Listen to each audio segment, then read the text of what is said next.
عمر آروم باش. صبح بخیر مهرنگار. عجب دختر جسور و چالاک بوده که از اسب حتی هراس نداری ها؟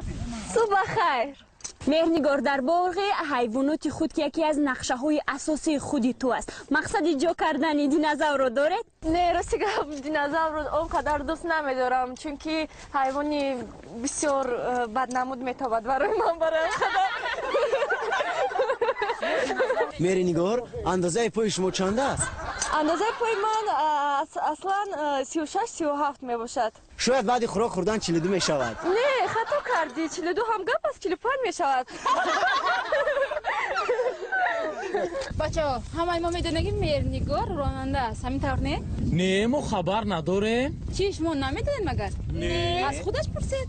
چی مهرنگار، تو راننده افتا-ماشین مسافرکش شده ای مگر؟ نه، خطا کردید. من راننده تراکتور هستم. مهرنگار، در حالت قاعده بیان کنی از شهرت خود استفاده میبرید؟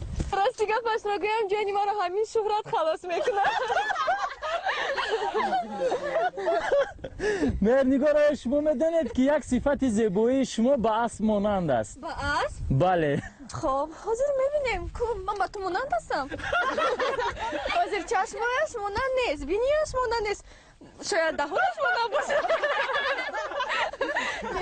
من فکرم گوشش که مانند نیست، موی سرش شاید مانند باشد.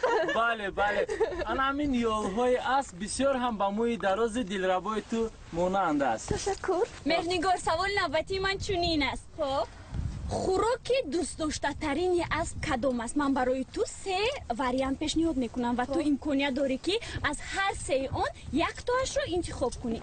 یکم استخوان، دویم ماهی و سوم باشد موش. مدتی 2 سال میشود که با اسب در اسب سواری میکنم. یگان بار با اسبم نه موش دادم، نه گربه دادم، نه شلوار دادم. ما خوراک دوست داشته ترین اسب این شیرینی می باشد، قند، سیب و سبزی. مهرنگار، وقتی که با شما دروغ میگید اما شما حقیقت گپ را میدونید، چگونه رفتار میکنید؟ خنده میگیرد و من بسیار دوست میدارم که وقتی راست را میدانم دروغ را گوش کنم، کیف میکنم. راستی اگر آواز خود را در صحنه گم کنید، یعنی سرود فراموش شود، پس چگونه از این حالت رها میشوید؟ این خیلی حالت ها زیادن و مثل همین اسب قمچین کده رفتن میگیره. پس یک ترانه دلنشین با گیتار زنده اجرا کنید. حاضر که زمستان است، بسیار خنک خوردم در بیرون، با این خیلی لباس ها و حاضر کمتر دستم گرم شود. برای شما و بینندگان تلویزیون سفینه حتما یک سرود خواهم خواند.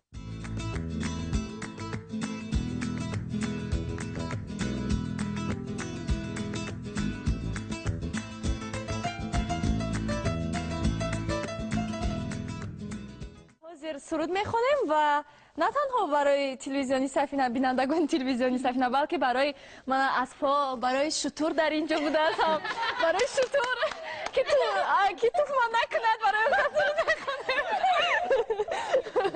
خب برای این حاضر یک سرود برای شما و حیوان‌های نازنین میخوانم.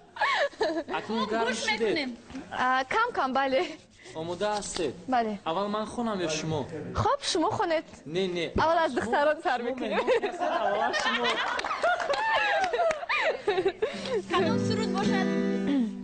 شهدی لبا ندسلی از کدام این محلی، یا که تو ره گذری یا که تو نغمه گری، آه دل ما را میبری تو بس هیله‌گری، یا دل ما را میبری تو بس هیله‌گری.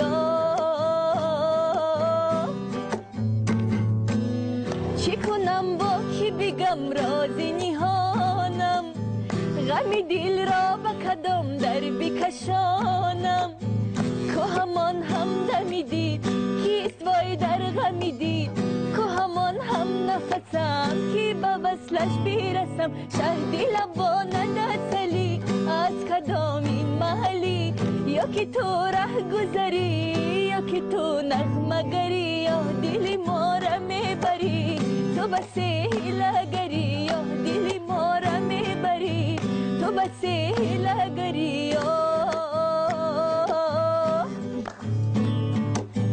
همه ارمان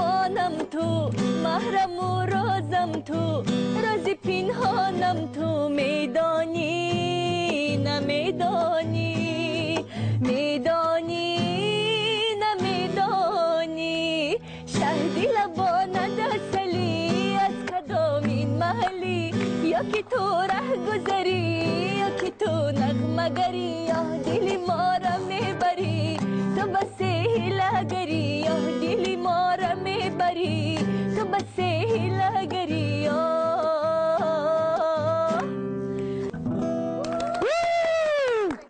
تشکر زیاد مهنگار از دیدارت خیلی خوشحال شدیم.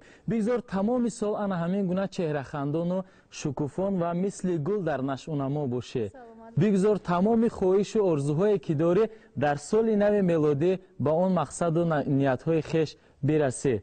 با شما نیز تمنیت‌های از همه بهترین را آرزو مندم.